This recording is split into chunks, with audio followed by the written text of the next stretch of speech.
ಕನ್ನಡದ ಬಗ್ಗೆ ಅಭಿಮಾನ ಮೂಡಿಸುವಂತ ಕೆಲಸ ಆಗ್ತಿಲ್ಲ. ಅದರಲ್ಲೂ ಬೆಂಗಳೂರು ಅಂತ ಕಡೆ ಕನ್ನಡದ ಸ್ಥಿತಿ ಹೇಗಾಗಿದೆ ಇವತ್ತು. ನಿಮಗೆ ಕನ್ನಡ ಬಿಟ್ಟು ಬೇರೆ ಭಾಷೆ ಬರುತ್ತೆ ಅಂತಂದ್ರೆ ಚೆನ್ನಾಗಿ ಬದುಕಬಹುದು. ಬೆಂಗಳೂರಿನಲ್ಲಿ ಕನ್ನಡವೇ ಗೊತ್ತು ಅಂತಂದ್ರೆ ಬದುಕೋದು ಕಷ್ಟ.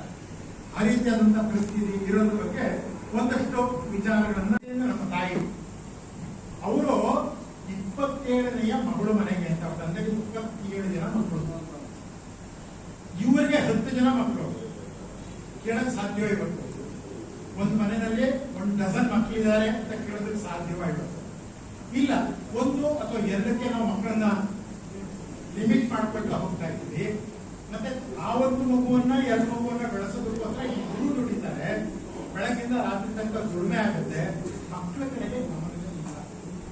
ಸೊ ಹೀಗಿರುವಾಗ ಮಕ್ಕಳು ತಪ್ಪು ಮಾಡಿದ್ರೆ ಅದನ್ನು ನೋಡೋದಕ್ಕೂ ಇವತ್ತು ತಂದೆ ತಾಯಿಗಳಿಗೆ ವ್ಯವಧಾನ ಇಲ್ಲ. ಆದ್ರೆ ಮಗಳು ತಪ್ಪು ಮಾಡಿದ ನಂತರ ಕೈಗೆ ಇಸ್ಕೊಳ್ಳೋಕ್ಕಾಗುತ್ತೆ. ಅದು ಆಗು ಅಂತ ಹೇಳಿದ್ರೆ ಒಂದಷ್ಟು ಮಕ್ಕಳ ಕಡೆಗೂ ನಾವು ಗಮನ ಕೊಡಬೇಕಾಗತ್ತೆ ಅನ್ನೋದನ್ನ ಈ ಒಂದು ಲೇಖನದಲ್ಲಿ ಪರಮೇಶ್ವರರು ಹೇಳಿರುವಂಥದ್ದು. ಮತ್ತೊಂದು ಲೇಖನದಲ್ಲಿ ನಮ್ಮ ವ್ಯಕ್ತಿತ್ವ ಅನ್ನುವಂಥದ್ದು ಬಹಳ ಮುಖ್ಯ. ವ್ಯಕ್ತಿತ್ವವನ್ನು ರೂಪಿಸುವಂತಹ ಕೆಲಸ ಆಗಬೇಕು. ವ್ಯಕ್ತಿ ಅಳಿದರೂ ವ್ಯಕ್ತಿತ್ವ ಅಳಿಬಾರದು ಅನ್ನುವಂತಹ ಒಂದು ಮಾತನ್ನ ಅವರೊಳಗಡೆ ಹೇಳಿದ್ದಾರೆ.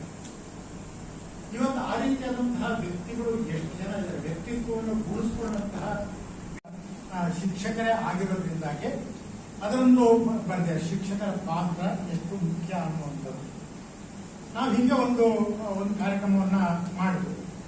ಅದರಲ್ಲಿ ನಾನು ಮೆಚ್ಚಿದ ಶಿಕ್ಷಕ ಅನ್ನೋದ್ರ ಬಗ್ಗೆ ಮಾತಾಡಬೇಕು ಹಾಗೆ ಅಂತ ಹೇಳಿ ಒಂದು ಟಾಸ್ಕ್ ಅನ್ನ ಕೊಟ್ಟಿದ್ದು. ಸುಮಾರು ಒಂದು 25 ಜನ ಅದರಲ್ಲಿ ಭಾಗವಹಿಸಿದ್ರು. ಅದರಲ್ಲಿ ಟೀಚರ್ಗಳು ಇದ್ರು, ಲೆಕ್ಚರರ್ಗಳಿದ್ರು, ದೊಡ್ಡ ದೊಡ್ಡ ಪೋಸ್ಟ್ಗಳಿದ್ದಂಥವರು ಇದ್ರು. ಅವ್ರು ಎಲ್ಲರೂ ಮಾತಾಡ್ಬೇಕಾದ್ರೆ ಅವರು ಜ್ಞಾಪಿಸ್ಕೊಂಡಂತ